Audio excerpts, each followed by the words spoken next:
구약성경 창세기 1장 1절입니다.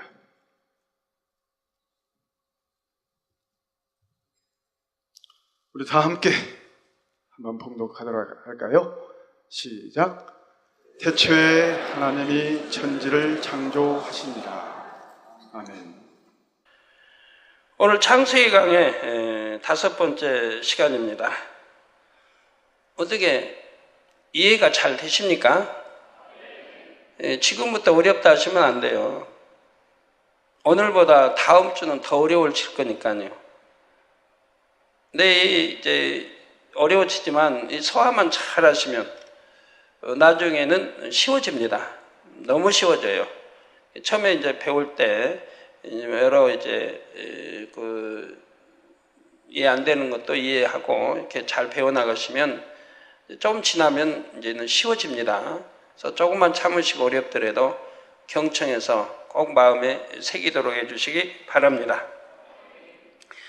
사랑하는 성도 여러분, 또한 미국, 캐나다, 멕시코, 과테말라, 온두라스, 엘살바도르, 니카라과, 코스타리카, 파나마, 베네수엘라, 콜롬비아, 에콰도르, 페루, 브라질, 볼리비아, 우루과이, 아르헨티나, 칠레, 일본, 몽골, 중국, 대만, 태국, 베트남, 필리핀, 말레이시아, 인도네시아, 네팔, 인도, 스리랑카, 파키스탄, 카자흐스탄, 이스라엘, 팔레스타인, 이집트, 수단, 에티오피아, 케냐, 우간다, 르완다, 부룬디, 탄자니아, 콩고, 가봉, 앙골라, 보츠와나, 스와질랜드, 남아프리카 공화국, 부르키나파소, 나이베리아, 코트디부아르, 가나, 나이지리아, 영국, 아일랜드, 프랑스, 벨기에, 네덜란드, 독일, 이탈리아, 그리스, 러시아, 스웨덴, 에스토니아, 벨로루시, 우크라이나, 다케스탄 등 전 세계 및 전국의 9천여 개 지교의 성도 여러분, 지성전 성도 여러분, 전 세계 인터넷을 통해 예배드리는 모든 성도 여러분, GCN 시청자 여러분, 만민TV 시청자 여러분, 창세기 강의 5번째 시간입니다.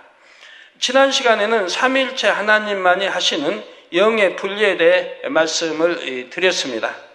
성부 하나님과 성자 하나님의 영의 분리까지 말씀드렸지요. 이 시간에는 성령 하나님의 영의 분리를 말씀드리겠습니다. 성령 하나님도 본체와 분체가 계십니다. 성령 하나님은 삼위일체 하나님의 한 분으로 근본의 하나님으로부터 분리되신 분이지요. 아버지 하나님이나 주님처럼 독립된 개체로서 사람의 형상과 같은 영체도 입으셨습니다. 이러한 성령 하나님의 본체를 지금부터 성령님이라고 표현하겠습니다. 성령님도 아버지 하나님과 주님처럼 분체를 스스로 분리해낼 수 있는 능력이 있으시지요. 대표적인 성령님의 분체는 바로 모든 하나님의 자녀들의 마음에 임하시는 성령입니다. 여러분 마음에 임해 있지 않습니까? 성령이 임해 있죠? 그럼 본체에서 처음 분리되어서 여러분 예수를 구세주로 영접할 때 주신다 이 말입니다.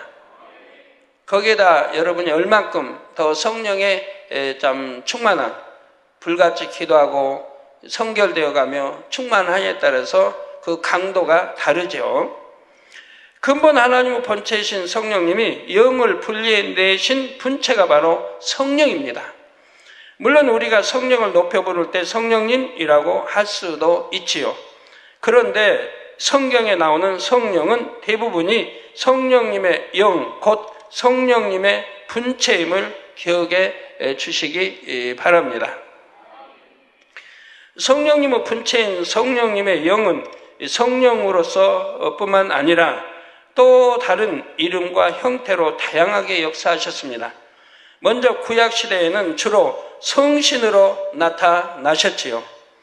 예를 들어 역대상 12장 18절에 때 성신이 30인의 두목 아마세에게 감동하시니 했습니다.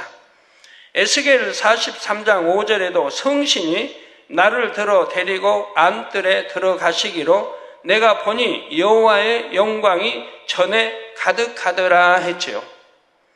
구약시대는 왜 성신이라고 했는지도 나중에 영, 신의 차이를 설명할 때 함께 설명하겠습니다. 나중에 하니까 다음 주간이 아니고요. 이따 설명할 것입니다. 여러분 궁금하지 않습니까? 왜 구약에는 성신이라고 신약에는 성령이라 합니까? 왜 신 또는 영으로 바뀌었습니까? 그냥 성신하니까 동일하게 신약도 성신하지 왜 다릅니까? 이 다른 거를 모르는 분들은 신약에 와서도 그냥 성신으로 쓰는 분이 꽤 많이 있어요. 전에 많이 봤는데 성부, 성자, 성신의 이름으로 기도합니다 하면 이런 분들 꽤 있어요. 왜 성경 그대로 하지? 신약에 성령하면 성령으로 하지 왜 성신을 붙여요? 답답한 일 아니에요? 그냥 성경 그대로 하지. 주기도문도 우리 예수님이 가르쳐 주신 대로 대개 빼고 하면 얼마나 좋아요. 왜 사람 편에 대개를 넣어가지고 하느냐 이 말이에요. 대개 안 하면 또 이단이라고 그래요. 근데 이제는 또 어떻게 대개 뺀 데도 많이 있고 세월이 지나면 이제 대개 빼자 해가지고 뺀 것도 많이 있고요. 성경이 항상 참이 되어야 합니다. 성경 그대로 변개하지 말고 해야지요. 그리고 다 이유가 있는 것이라 이 말입니다. 성신 다르고 성령 다른 이유를 이따 여러분들 배우시게 될 거예요. 자, 성령님의 분체를 일컫는 또 다른 명칭으로는 요한복음 14장 26절 등에 나오는 보혜사, 요한복음 14장 17절의 진리의 영, 에스겔 36장 26절의 새 영, 즉 새로운 영, 갈라디아서 4장 6절에 아들의 영을 들 수가 있습니다. 어떤 분 아들의 영은 그 아들 예수님의 영인가 보다. 그거 아닙니다. 하나님 아들의 영이라 이 말입니다.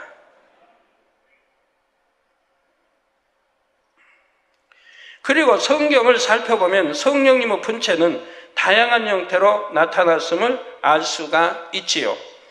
마태복음 3장 16절에 예수님께서 요단강에서 세례를 받으실 때는 하나님의 성령이 비둘기같이 내렸습니다. 사도행전 2장에서는 급하고 강한 바람 같고 불의 혀 같은 성령이 임했지요. 이처럼 성령은 다양한 형태로 나타날 수 있는데 성령님의 본체의 형상대로 나타날 수도 있습니다. 주님의 영이 주님의 모습과 같은 것처럼 성령도 본체와 같은 모습으로 나타날 수 있지요. 지금까지 성령은 성령님 본체의 형상으로 많은 사람들에게 꿈이나 환상을 통해 자신을 나타내 주셨습니다. 그런데 사람들은 성령님의 본체의 모습을 원래 모르기 때문에 보아도 알지를 못합니다. 또한 성령님이 일정한 형상을 입으셨다고 미처 생각지 못하는 사람들이 대부분이지요. 성령은 단지 불이나 바람이나 비둘기 같은 모습일 것이라고만 생각하여 스스로 한계를 짓는 것입니다. 성령님의 본체가 이 땅에 친히 내려오신 경우도 있습니다. 성자 하나님의 본체는 이 땅에 예수님으로 오셔서 그리스도가 되셨지요. 이처럼 성령님의 본체도 사람과 같은 모습으로 잠시 이 땅에 오셔서 하나님의 섭리를 이루신 적이 있지요. 앞으로 창세기 강해를 통해 이 부분도 풀어 설명하게 될 것입니다. 성령이 본체가 오셔서 구약에서 몇몇 군데 사역하신 장면들이 나옵니다. 앞으로 설명이 되어질 것입니다. 성도 여러분, 주님의 영이 함께 할 때 기사와 표적이 나타나며 은혜가 임함을 말씀드렸습니다. 성령님의 분체인 성령이 임할 때도 마찬가지입니다. 먼저 사도행전 1장 8절에 오직 성령이 너희에게 임하시면 어떻게 해야 임하시는 거죠? 즉 하나님이 성령을 선물로 주셨다 했습니다. 선물로. 어디에? 우리 마음 안에 주셨다 했지요. 그런데 성령이 너희에게 임하시면 그거 어떻게 해야 임합니까? 어떻게 해야 임하죠?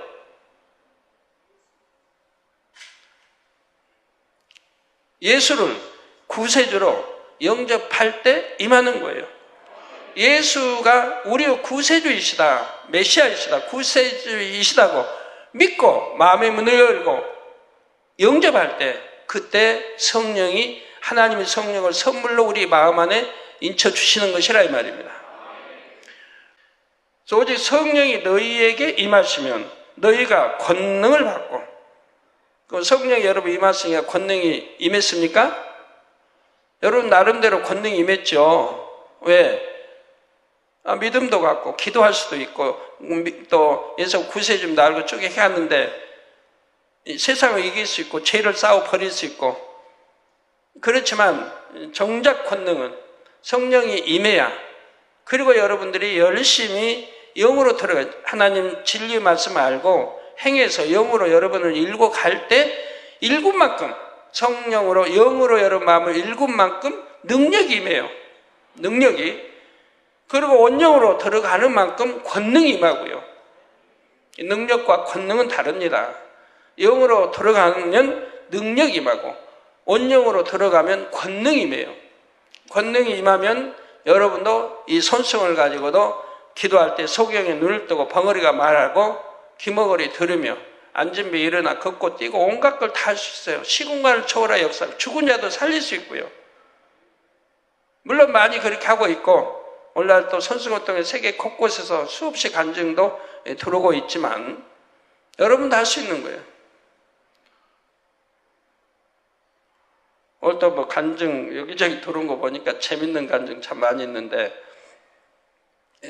뭐 손수건 단물 통해서 새끼 뭐 6마리 배가 죽어가는 돼지 양 먹였더니 이게 뿌렸더니 그냥 돼지가 살아나고 하고 새끼 6마리 잘 낳고, 개도 그렇고 세계 곳곳에서 이런 사건이 자꾸 간증들이 참 많이 들어오는데요. 너희가 권능을 받고 예루살렘과 온 유대와 사마리아와 땅 끝까지 이르러 내 증인이 되리라 하시니라 했습니다. 여러분들 예수 그리스도 증인 되셔야죠. 성령이 임하면 권능의 역사가 나타납니다. 그리고 사도행전 2장 17절에서 18절에는 하나님이 가라사대 말세 내가 내 영으로, 말세 내가 하나님이 영, 내 영으로 곧 성령으로 모든 육체에게 부어주리니 너희의 자녀들은 예언할 것이요 너희의 젊은이들은 환상을 보고 너희의 늙은이들은 꿈을 꾸리라. 하나님이 가라사대 말세.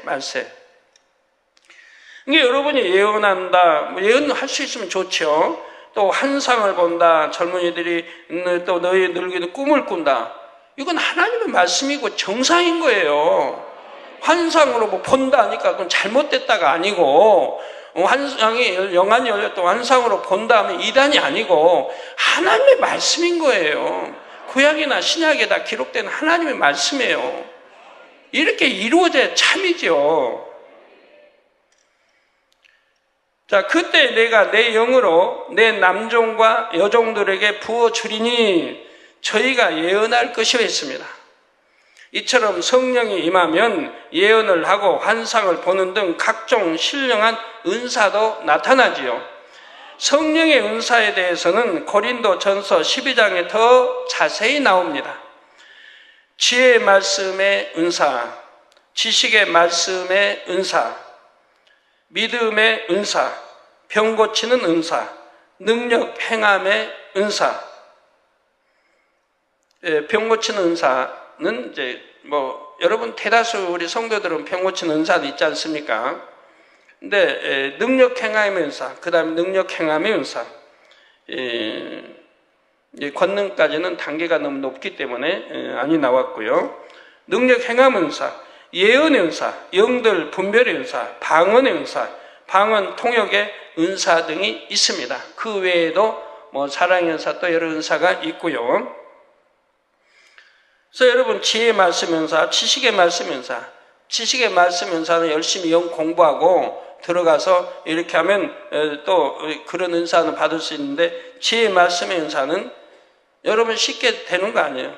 성령이 감동으로 여러분이 지식의 말씀의 은사를 통해 지혜의 말씀을 얻어야 됩니다. 그래서 설교자들은 특히 신방 다니고 하는 분들, 또 설교자들은 특히 이 은사가 있어야 돼요. 예? 지식의 말씀의 은사도 있어야지만 지혜의 말씀의 은사가 있어야 된다 이 말입니다. 여러분 지식도 내가 많은 걸 보고 듣고 암기하고 익혀서 지식을 쌓을 수 있지만 여기 안에 활용되는 지혜는 또 다르지 않습니까? 근데 이게 이 지혜의 말씀 은사는 성령이 역사하셔야 돼, 내 안에. 내가 지식으로 무장된 말씀 안에 지혜와 명철과 모든 것들이 성령이 역사해서 하시는 거예요. 그러니까 될 수 있으면 하나님께 성령께 의존하셔야 돼요. 설교하시는 분들이 성령께 의존하려고 그래요. 내 지식 뭘로 하지 말고 성령에 의존하시는 습관을 들여야 돼요. 그래야 아무 때 어디가 설교를 해도 거침없이 할 수 있는 거예요. 1시간, 2시간, 10시간도 하려면 하는 거고, 본문과 제목만 딱 주시면 그냥 바로 거기 잠깐 묵상을 기도하면 성령의 역사를 해요. 그래서 1시간, 2시간, 3시간도 얼마든지 설교할 수가 있는 거예요. 그런 습관을 주의 종들은 길러야 합니다. 신방할 때도 그렇고요. 그러면 힘들 일이 하나도 없지요. 아니, 그러니까 참 신방 준비해야 되고, 새벽 설교 잠깐 하는 것도 준비해야 되고, 또 설교를 이렇게 이제 참 여러분 하라 하시면은 굉장히 오늘도 하고 내일도 하라면 당황하지요. 한 몇 주 띄워서 하라면 모르지만. 그래서 이 지혜의 말씀의 은사를 받게 되면 설교하는데 아무런 어려움이 없습니다. 그때그때 성령이 다 역사하셔서 여러분 입술을 주관하고 말씀하게 하시는 거고, 서론, 본론, 결론을 다 주관해 주시는 거예요. 어디 가나 걱정할 이유가 없어요. 그래서 예언의 은사, 영들 분별의 은사, 방언의 은사, 방언 통역의 은사 등이 있습니다. 물론 성령이 임한다고 해서 이 모든 은사가 다 주어지는 것은 아닙니다. 합당한 마음, 그릇을 준비한 사람에게 성령님의 뜻대로 주시지요. 그런데 성령의 가장 중요한 역할은 하나님의 자녀들을 진리로 양육하는 것입니다. 요한복음 16장 13절 전반절에 예수님께서 진리의 성령이 오시면, 진리의 성령이 오시면 그가 너희를 모든 진리 가운데로 인도하시리니 라고 말씀하신 대로이지요. 성령님은 우리의 연약함을 아시고 성령을 우리 마음 가운데 보내주셨습니다. 하나님의 자녀들이 죄를 지을 때면 성령은 말할 수 없는 탄식으로 대신 아버지 하나님께 간구하시지요. 또한 하나님의 자녀들에게 늘 하나님의 뜻을 생각나게 하시고 하나님의 사랑을 깨닫게 해 주십니다. 그래서 믿음이 날로 성장하여 더 좋은 천국을 침노에 들어갈 수 있도록 끊임없이 도와주시지요. 이처럼 지극한 성령의 보살핌을 성도님들 모두 감사함으로 받으시기를 바랍니다. 미세한 성령의 음성이라도 귀 기울여 들으며 어떠한 성령의 주관에도 온전히 순종하시기 바랍니다. 성령의 음성을 듣는 법은 제가 전에 여러 번 가르쳐 드렸습니다. 그 훈련 방법, 어떻게 내 생각인지 성령의 음성인지 분별하는 방법은 제가 예를 들어 전에 여러 번 알려드렸어요. 그래서 이것이 성령의 음성이라고 이제 분별이 되면, 이제 성령의 음성이 오면 무조건 순종해야 돼요. 그래야 갈수록 성령의 음성을 밝히 듣는 거예요. 그리하지 못하면 하나님 성령의 음성을 주셔도 못 듣는다, 불순종해버리면 못 듣는다 이 말이에요. 미세한 음성도 순종해가면 점점 더 밝히 이제 들을 수가 있게 되는 거예요. 어려운 게 하나도 아닌데, 제가 늘 전에 설명해 주셨는데 마음에 명심하여서 행하시면 그대로 다 되는 거예요, 여러분. 초신자도 성령의 음성을 듣는 거예요. 왜? 아직 영으로 진리 말씀으로 무장되어 있지 않기 때문에 밝히 듣지는 못하지만, 그래도 내가 순종해 가고 말씀에 순종해 가고 영사함에 들어가고 이렇게 하는 분들에게는 성령의 음성을 주실 때 순종해 가면 그분도 점점 밝히 들어서 성령의 인도를 받아 나가는 거예요. 내 마음에 금식이 오면 바로 순종하고 금식하고, 만약에 작전 기도가 하고, 누구를 구제하라고 마음에 주관이 왔으면 하고, 이래 순종해 갈 때 점점 밝히 들어가게 되는 거예요. 근데 순종하지 않으니까 듣지를 못하게 되는 거지요. 그래서 늘 성령의 충만함 가운데 천국 새 예루살렘까지 행복한 마음으로 전진할 수 있기를 주님의 이름으로 축원합니다.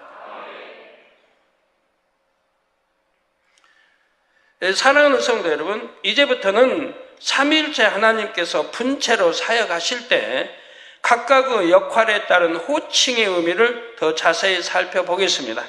삼위일체 하나님의 호칭들을 바로 아는 것은 매우 중요합니다. 삼위일체 하나님을 어떻게 부르느냐에 따라서 여러분과 하나님의 관계성이 달라지며 응답과 축복도 달라질 수 있기 때문입니다. 비유를 들어보겠습니다. 한 대기업의 회장님이 있다고 합시다. 그 기업에서 일하는 직원들은 이분을 회장님이라고 부를 것입니다. 그러나 이 회장님의 아들은 아버지라고 부를 수가 있죠. 이 회사에 다니는 직원이라 해도 그 아들, 회장님의 아들은 아버지라고 회장님을 부를 수가 있다 이 말입니다. 그런데 친아들이라도 아버지를 회장님이라고 부르는 것이 더 나은 경우도 있습니다. 그 아들도 아버지 회사에서 일하는 직원인데 회사의 공식 석상에서 아버지를 부를 일이 있다면 그때는 회장님이라고 불러야 하지요. 이해가 되시죠? 아이고, 내 아버지가 회장님인데, 아이고, 정식 회의 석상이나 공식 석상이나 그 회사에서 아버지 하면 되겠습니까? 당연히 회장님 해야 되는데, 아버지 한다면 참 민망할 일이죠.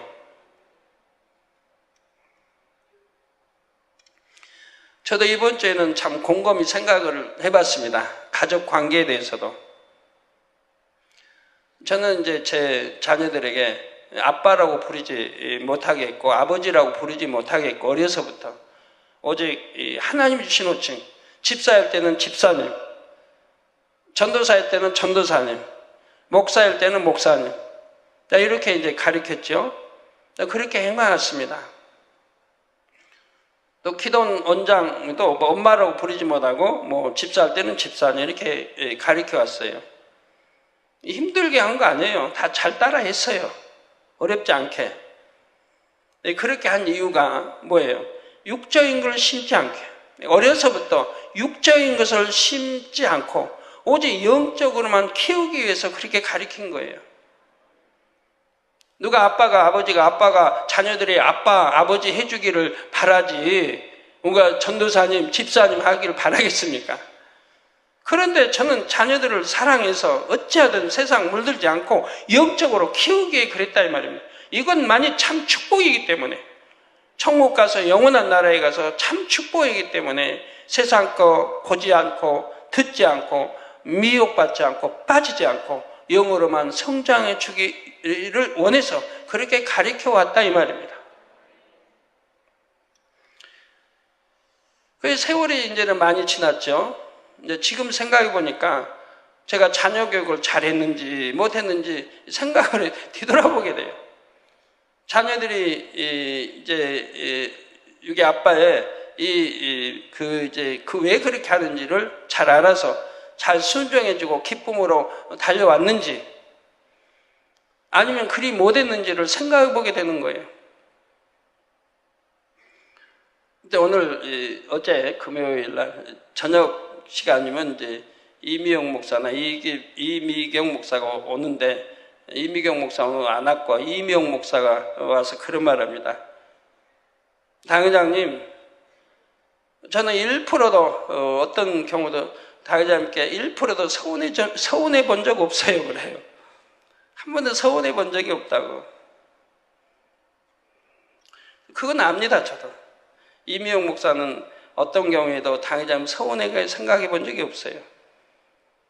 본인이 사랑을 주니까요. 뭐 내가 주든 안 주든 저는 드러내질 않고 주는 거고 이미영 목사는 휴가를 가도 가장 행복한 게 저하고 함께 하지도 못해 가족 휴가를 가도 그런데 식사 시간은 저하고 함께 할 수 있는 시간 그 시간만 기다리는 거예요. 얼굴 쳐다보는 게 행복해서 같은 가족이라도 그래요. 휴가 가서 식사 시간, 점심과 저녁 먹는 시간만 함께 하니까 그 시간에 이제 당회장님 얼굴 보는 그 시간이 가장 행복하고 즐겁다는 거예요. 휴가 가서. 그때만 1년 내 사모하는 거죠. 그리고 그리 못한다 할지라도 그렇게 그 시간만 볼 수 있다 할지라도 한 번도 서운해 본 적이 없다라고 고백을 합니다. 그래서 그런다. 너는 100%, 1%도 서운하지 않는다는 걸 내가 잘 알고 있다.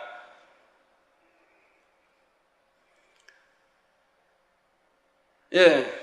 근데 우리 기도원 원장님도 1%는 서운한 것 같고.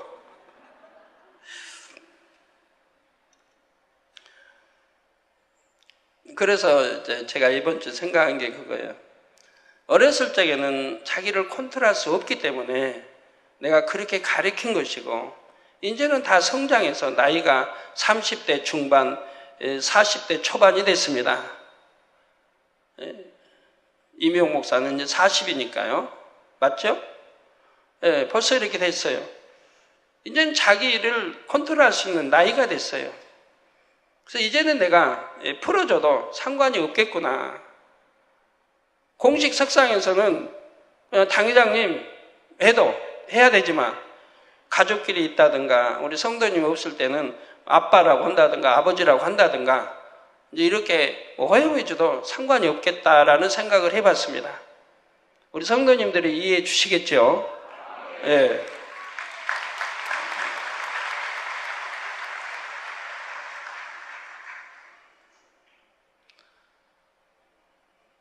그래서 금년에 처음으로 앞으로 뭐 8월달 생일 있는 딸에게는 제가 축 생일하고 아빠가 이렇게 써서 줬는데요.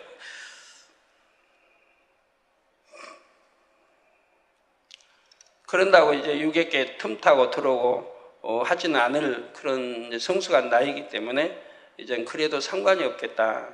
그러나 우리 성도님들이 있는 데서는 그리해서는 아니 되죠.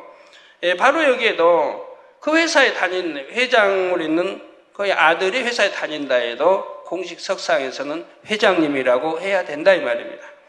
자, 아버지라고 불러도 틀린 것은 아니지만 공식 석상에서는 회장님이라고 불러야 합니다. 그런데 만일 이 회장님을 아저씨라고 부르는 사람이 있다고 합시다. 그 사람은 이 회장님에 대해 전혀 모르는 사람이라고 볼 수가 있습니다. 그러면 이 회장님은 자신을 회장님이라 부르는 회사 직원과 아버지라 부르는 아들과 아저씨라 부르는 사람 중에 누가 가장 마음에서 가깝게 느껴질까요? 바로 아버지라 부르는 아들이지요. 이처럼 호칭에 따라 관계의 친밀한 정도를 다르게 느낄 수 있는 것입니다. 그래서 우리 성도님도 저희 호칭을 그냥 여러분 막 자신 부르고 싶은 대로 여러 가지로 부르지 않습니까? 그래도 그걸 그러지 말라고 제가 말라고 하지는 않지요. 네. 여러분 믿음과 행함과 사랑으로 부르는 것이니까요. 해외도 뭐 해외 많은 목사님도 총회장님도 저를 그렇게 부르는데 어떻게 해요? 저희하고 상관없어도 당회장님 부르는 분 있고, 뭐 아들이라고, 자기 아들이라고, 또 막내 아들이라고. 하는 분들이 세계 얼마나 많이 있어요. 목사님들, 해외. 저를 아버지라고 한다고 제가 아버지라고 부르지 말라고 해야 할까요? 자기 막내 아들이라고 하는데, 하지 말라고 해야 할까요? 제가 그렇게 부르라고 한 건 아니고, 마음에서 뜨겁게 우러나서 부르는 걸 어찌합니까? 자, 이처럼 호칭에 따라 관계의 친밀한 정도를 다르게 느낄 수 있는 것입니다. 성도님도 당회장님을 어떻게 사랑하느냐에 따라서 호칭이 달라지는 거 보지 않습니까? 초신자는 저를 당회장이라고 하지 않습니다. 목사님이라고 하죠. 그러나 초신자가 아닌 성도님들은 저를 당회장님이라고 합니다. 더 가깝게 느껴지는 분은 우리 목자라고 하기도 하고 또 다른 호칭을 부르기도 합니다. 또 한 가지 비유를 들어보겠습니다. 우리 성도님들은 대부분 저를 당회장님이라고 부르시지요. 그런데 우리 교회 온 지 얼마 안 되신 분이나 외부 교회에서 기도받으러 오신 분들 중에는 저를 목사님이라 부르는 경우도 있습니다. 세상에서 저를 알지 못하는 사람들은 회장님이라 부를 수도 있지요. 제가 어디 가면 이방인들을 보면 저를 회장님이라고 불러, 사장님이란 말은 별로 들어본 일이 없고 회장님이란 말을 오래전부터 들어왔어요. 근데 아저씨라고 부른 경우도 제가 봤습니다. 제가 90년대 한 중반쯤 되나요? 우리 이익석 차장, 이강준, 최정수 이쪽에 이렇게 어디 갔는데 옆에서 한 20대 되는 젊은이가 아저씨 성냥 좀 주세요. 그래요. 아, 죄송합니다. 아저씨가 아니라 그냥 거기는 아저씨라고 왔네요. 그냥 와서 불 좀 줘. 저희 그러는 거예요. 이게 자기 또래로 본 거예요. 20대. 우리 주변에 일꾼들이 민망해가지고 어찌할 줄을 몰랐는데. 또 어디 가니까 아저씨, 불 좀 주세요. 하는 것도 봤고요. 그렇게 한 아저씨도 한 2번 개척해서 들어본 것 같고. 그리고 그냥 뭐 어찌하든 해외에 가든 국내에서든 회장님이라고 불러주더라고요. 저를 전혀 모르는 분들이죠. 자, 회장님이라 부를 수도 있죠. 물론 그렇게 불린 적은 거의 없었고 아무리 저를 모르는 사람이라도 뭐 선생님이라고는 부르죠. 그런데 이 세 부류의 사람들이 모두 제게 기도를 부탁한다면 저를 어떻게 부르는 사람이 제 마음에서 더 가깝게 느껴질까요? 또한 어떤 사람이 저를 가장 바로 알고 있다고 할 수 있을까요? 바로 당회장님이라고 부르는 경우이지요. 우리 성도님들 가끔 기도 받으러 와서 당회장님 사랑해요. 당회장님 열심히 기도해 드리고 있어요 하면서 목사님 그래요. 당회장님 하냐 목사님 내가 기도 열심히 해 드리고 있어요. 그러면 그건 거짓말인 거 알 수 있잖아요. 바로 알 수가 있죠. 거짓말하고 있다는 거예요. 목사님이 열심히 기도한다는 게 거짓말이죠. 열심히 한다면 사회자고 누구고 따라서 당회장님도 하는데 그간에 익숙지 못해서 목사님이라고 나오겠습니까? 우리의 목사님들이 얼마나 많은데. 자, 우리 아버지 하나님에 대해서도 마찬가지입니다. 중요하기 때문에 이렇게 비유들어 제가 여러분이 이해하도록 설명하고 있는 거예요. 하나님, 여호와 하나님, 아버지 하나님, 아버지 등으로 부를 수가 있습니다. 이 각각의 호칭들은 부르는 사람과 하나님과의 친밀한 정도를 나타내지요. 따라서 응답과 축복도 달라질 수 있습니다. 우리 예수님께서는 아버지 하나님을 항상 아버지라 부르셨지요. 이게 제가 설교할 때도 우리 예수님 할 때가 있어요. 예수 그리스도, 우리 주, 다 호칭이 다르다 이 말이에요. 지금 여기서 예수님께서는 아버지 하나님을 항상 아버지라 부르셨죠. 뭐예요? 십자가 지기 이전을 지금 설명하는 거 아니에요? 사복음서에 활동하셨던 십자가 지기 이전을 설명하니까 예수님이라고 좀 설명이 나가는 거예요. 이렇게 그때그때 호칭이 달라요. 찬송가도 마찬가지예요. 복음성가도 마찬가지예요. 그러니까 영어로 들은 사람들은 부르기가 너무 어려워요. 저도 부르기가 어려워요. 그래서 여기서 따라하지 않는 이유가 그거예요. 복음성가. 호칭 하나도 알지 못하고 써놨기 때문에. 우리 예수 그리스도, 우리 주님 해야 할 때가 예수님 나오고 그냥 엉망인 거예요. 그리고 영어로 들어 불러야 할 찬양이 전혀. 그러나 하나님 주신 것은 육의 신앙이나 영의 신앙이나 누구나 부를 수 있는 전부 내용들이라고 제가 쭉 훑어보면서 육의 사람도 그대로 부를 수 있고 영의 사람도 부르는데 아무 지장이 없는. 성경 찬송가도 하나하나 여러분 분해해 보시면 참 부르기 어려운 것들이 얼마나 많은지 몰라요. 이제 영적인 것 저희가 너무 밝게 알기 때문에 그런 거예요. 모르면 그냥 따라서 불렀는데 모를 때는. 그래서 우리 예수님께서는 아버지 하나님을 항상 아버지라 부르셨지요. 그런데 세상은 모든 죄를 대신 짊어진 죄인으로서 십자가에 달리셨을 때는 하나님이라고 부르셨습니다. 여러분도 죄를 지었을 때, 육체를 행하든가 죄를 지었을 때는 아버지라고 부를 수가 없는 거예요. 그러나 하나님, 여호와 하나님 아니면 하나님이라고 불러야지. 아버지라고 부르면 그것도 큰 신뢰예요. 왜? 아버지는 자녀들을, 아들, 딸들을, 죄 없는 아들, 딸들을 원하셨지. 그렇게 하나님 말씀하시도 죄를 짓고 사망길로 가는 그런 아들, 딸들을 둔 적이 없다 이 말입니다. 그러니까 죄를 가지고 마음에 또 죄를 가지고 기도하면 하나님이 외면하신다고 하지 않았어요? 듣지 않으신다고.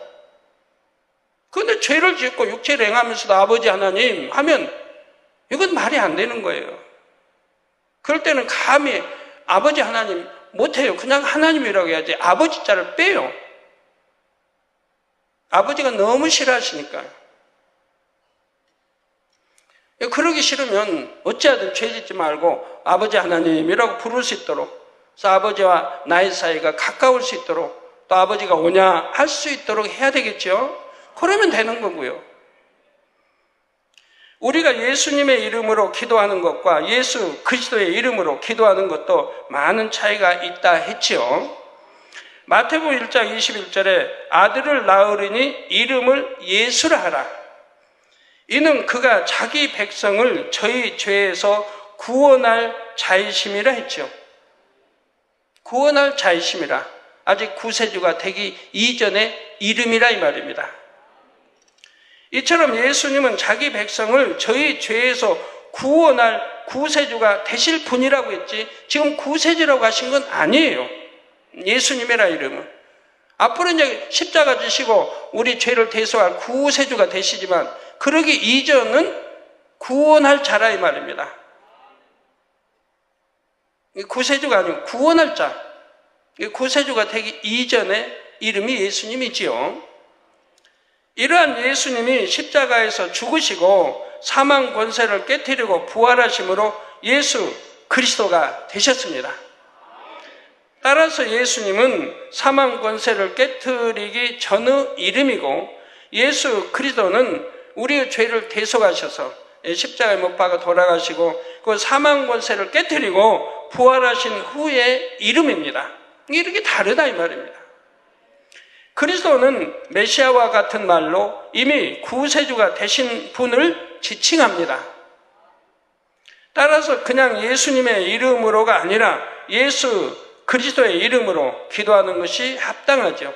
여러분은 다 아시기 때문에 예수 그리스도의 이름으로 기도합니다 하지 않습니까? 우리 만민의 성도가 예수님의 이름으로 기도합니다 하는 분이 있습니까? 있다면 신앙생활 너무 잘못한 거죠. 기도 응답의 차원과 권세도 달라집니다. 예를 들어 원수마귀 사단을 물리칠 때도 예수 그리스도의 이름으로 기도해야 원수마귀 사단이 무서워서 떠나지요. 아까 우리 장로교단의 어떤 여 집사님이 간증하러 나오셨더라고요. 옆에 이제 어떤 뭔가 귀신이 들렸는데 번개 목사님이 쫓아내도 안 나가고, 또 자기 이제 시어머니가 다니시는 교회 목사님이 쫓아내도 안 나가고, 장로님이 쫓아내도 안 나가고, 허다도 안 되니까 나 포기했다. 우리의 힘으로는 안 되겠다. 이제 네가 아는 누구, 일단 신은이야도 누구가 만민교회 다니지 않느냐. 만민교회 목사님은 권능이 크시다고 하는데 이제 거기 의뢰하는 수밖에 없다. 그래가지고 이제 전화음성 사사함 기도를 받고, 우리 또 목사님이 이제 대교구 목사님이 가서 기도도 해드리고, 이래가지고 귀신이 나갔어요. 하고 멀쩡하셔가지고 너무 감사해서 인사를 오셨더라고요.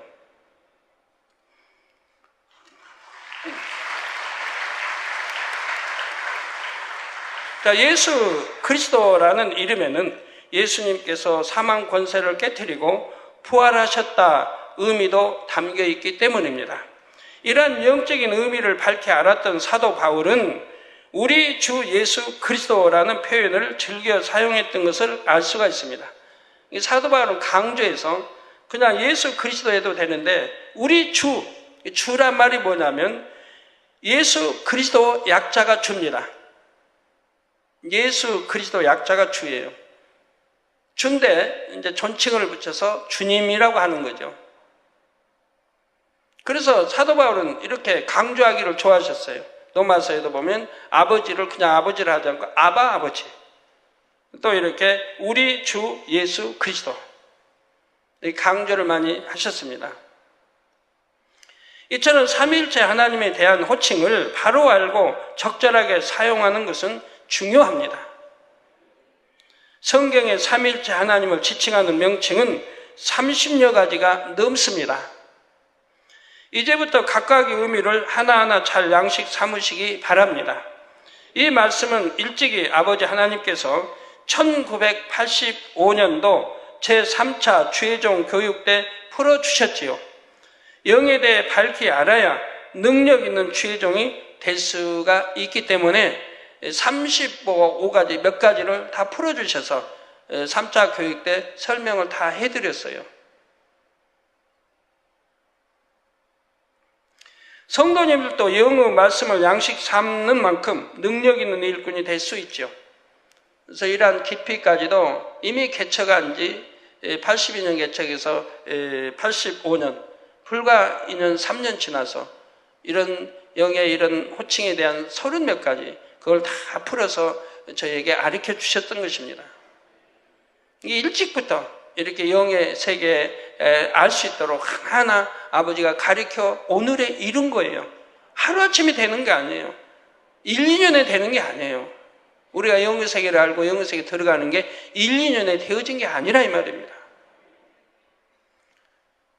그래서 구약의 하나님의 사람들, 하나님의 사람들을 하나님이 탄생시키는데 그 20년, 30년, 40년 그 많은 세월이 걸렸던 거예요. 그래서 모세하면 영의 세계 모릅니까? 알지 않습니까? 하늘에 생명책이 있는 것도 알고요. 그만큼 많은 훈련을 통해서 들어간 거예요. 그래서 10계명을 받아내리고 율법을 받아내릴 수가 있었던 것이고요. 그러니 그렇게 영의 세계를 밝게 알고 하니 권능이 주어질 수 있었던 것이고요.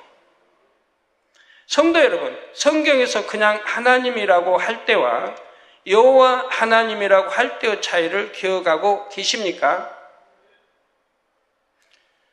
하나님이라고 표현했을 때는 특별한 경우를 제외하고는 삼위일체 하나님께서 함께 역사하셨지요.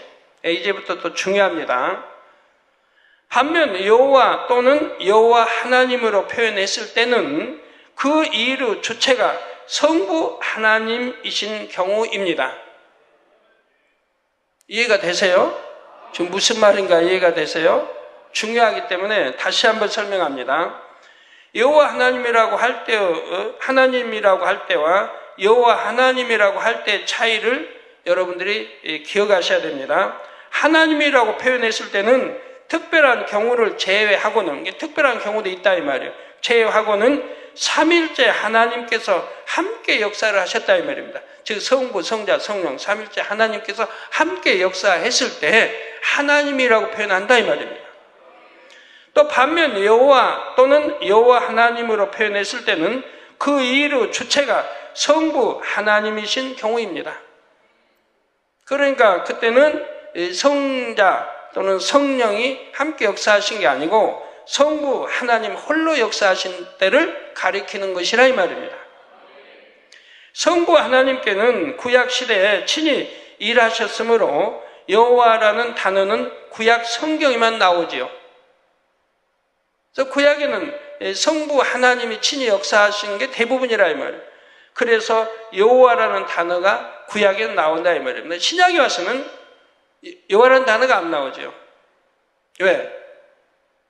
성부 하나님이 역사하신 시대가 아니기 때문에 하나님도 또 성자 예수님도 성령님도 역사하셨기 때문에 여호와라는 단어가 나오질 않는 것이라 이 말이에요.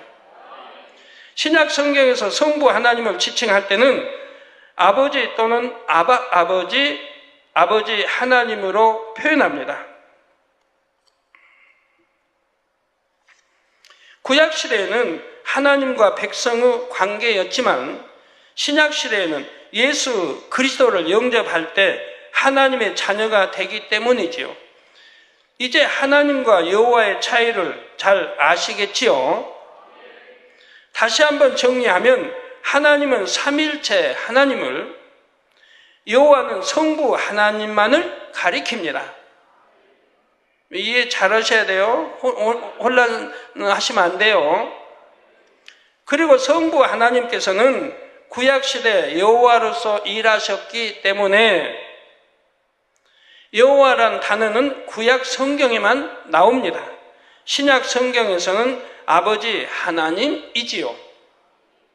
왜 구약에는 여호와 하나님이 나왔는지, 신약에는 여호와가 등장하지 않는지 이제 이 이유를 아셨죠? 그런데 성경에는 하나님의 신, 하나님의 영, 여호와의 신, 여호와의 영이란 표현도 나옵니다. 참 복잡하네요. 쉬웠으면 좋겠는데. 그러나 쉬우면 안 돼요. 이렇게 명확하게 구분이 돼야 되는 거예요. 왜? 그때그때 상황에 따라 호칭이 달라지니까. 아까 설명한 대로 여러분 아버지가 저 삼성 회장이라고 해봐요. 그러면 회사에 가서 근무하면서도 아버지 이건 어떻게 해요? 그러면 아버지 망신 주는 거죠. 당연히 거기서는 호칭이 회장님 그래야지. 자, 어떤 때는 신이 붙고 어떤 때는 영이 붙을까요? 먼저 이해를 돕기 위해 예를 들어 보겠습니다. 만일 아버지를 꼭 닮은 아들이 있다고 할 때 사람들은 이 아들을 보고 크게 두 가지로 반응합니다. 먼저는 저 사람은 자기 아버지 얼굴을 판에 찍어낸 것처럼 빼닮았다 말합니다. 이는 그 사람 얼굴의 생김새, 곧 외형에 초점을 두고 말하는 것이지요. 외형에 초점을 두고 말합니다. 분명히 이해가 되시죠? 여러분 또 남녀간에 서로 뭐 연애할 때 뭐 사랑한다 할 때도 그런 표현 이제 일요일 내일 저녁 예배 때 이제 결혼관에 성경의 결혼관에서 뭐 내일 저녁 또 그 다음 주간에 두 번에 걸쳐 나올 것인데요. 나는 첫눈에 반했습니다. 사랑합니다. 이런 표현을 쓰는 사람들은 대부분이 거짓말하고 있습니다. 첫눈에 반했대요. 그건 어디에 초점을 둔 거예요? 외형에 초점을 둔 거예요. 외연에. 만약에 그 첫눈에 반했다는 그 여성이 코가 비뚤어졌다고 생각해 봐요. 반했겠습니까? 아니지 않습니까? 그러니까 여성들이 속지 말아야 되는 거예요. 첫눈에 반했다고 할 때 결과가 나중에는 대부분 배신으로 나오는 걸 보니까요. 그냥 얼굴이 이쁜 대로 그대로 나가면 괜찮아요. 이제 이게 어쩌다 잘못해서 변형되거나 상처나 입든가 좀 삐뚤어지든가 해봐요. 너무 많이 그냥 살 많이 쪄서 이상한 형태가 변해봐요. 그때는 첫눈에 반했다는 그게 바뀌어버리는 거예요.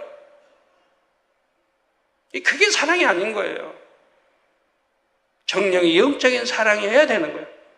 마음으로 주고받고, 마음으로.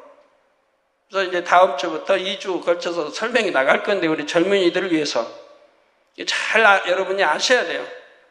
첫눈에 반했다. 이건 외형적인 사랑이죠. 얼굴 그것만 보고 몸매만 보고 뭐 자기가 좋아하는 그것만 보고 사랑했다는 거지 마음 중심을 주고받고 사랑한 건 아니라 이 말입니다.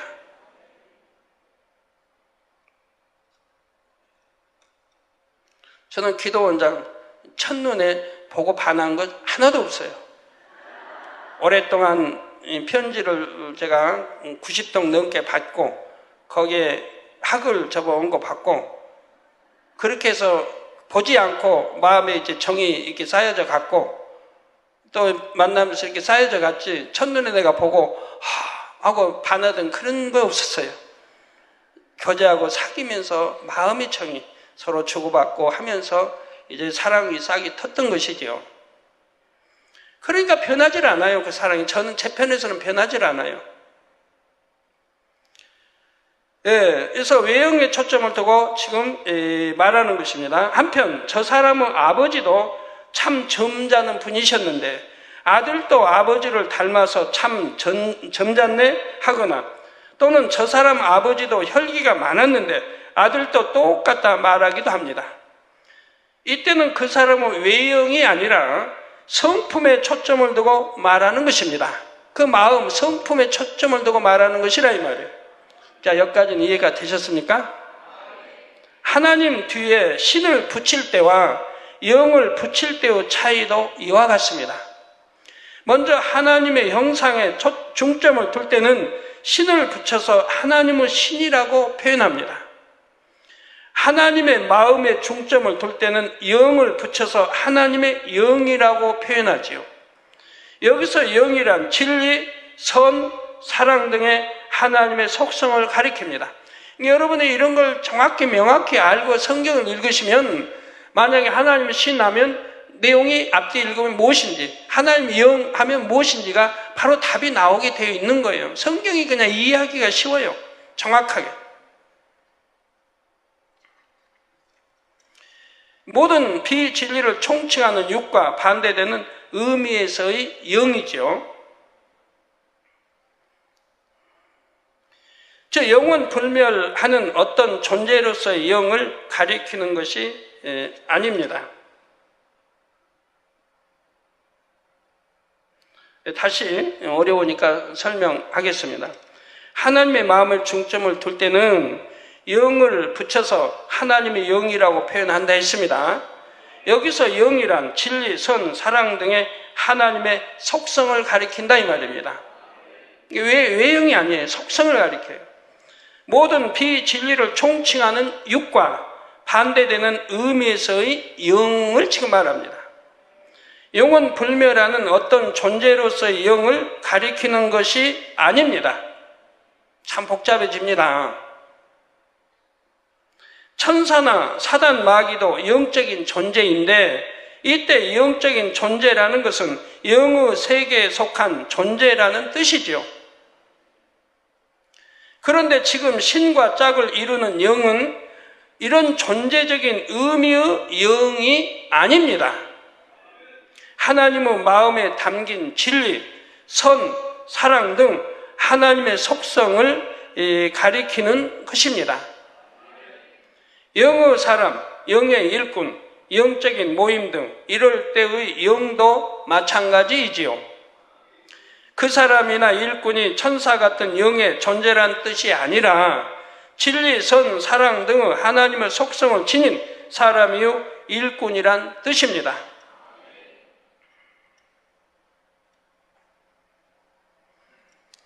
그래서 영의 사람 하면 꼭 영이어서가 아니고 또 영의 일꾼 하면 꼭 영으로 들어와서만이 아닙니다. 영적인 모임 해도 마찬가지고요. 이런 걸 잘 이해를 하셔야 돼요. 제가 90년대 이제 98, 99년 시험 때 최종들이 그런 말들을 했어요. 당회장님이 영이란 사람들이 어떻게 배신을 하나? 근데 저는 한 번도 누구를 영이 사람이라고 표현한 적이 없거든요. 90년대. 지금도 마찬가지예요. 누구 이름을 저 사람은 영의 사람이다 단에 선 적이 없어요. 물론 영의 사람 많이 있지만 단에서 누구를 불러 영의 사람이다 한 적은 없다 이 말이에요. 90년대는 더군다나 마찬가지고요. 영에 들어온 사람이 없었는데 누구를 영의 사람으로 했겠습니까? 본인들의 생각 속에 그렇게 평소에 생각하고 있었던 것이지 제가 그런 게 아니라 이 말입니다. 근데 그렇게 생각했다고 하는 사람들, 영의 사람이 했다는 그 사람들은 제 주변에 이익석 차장이나 주변 사람들 물어봐요. 제가 그들로 인해 얼마나 고통을 많이 받고 있었는지. 때가 되면 하나님 버리실 것도 알았고 얼마나 고통을 받고 그 사람들은 제가 올해 80년대부터 우리 교회에서 거짓말 제일 잘하는 사람이 있으니 하나 둘 셋 그 서열 3위에 들어간 사람이고 근데 영의 사람이겠어요? 그런 말 해봤겠어요? 그런데 우리 죄종들이 스스로 판단하고 그렇게 해서 정죄하는 거예요. 당장 영의 사람이란 어떻게 배신을 하는 거예요? 제 주변에 물어봐요. 그래 한번 이익석 차장이나 최종 장로나 물어봐요. 제가 80년대, 90년대도 얼마나 고민했는가. 어디 해외를 가도 어디 호텔을 가도 항상 호텔도 같은 층 잡지 못하게 제가 부탁을 드렸고 우리 주변의 일꾼들에게.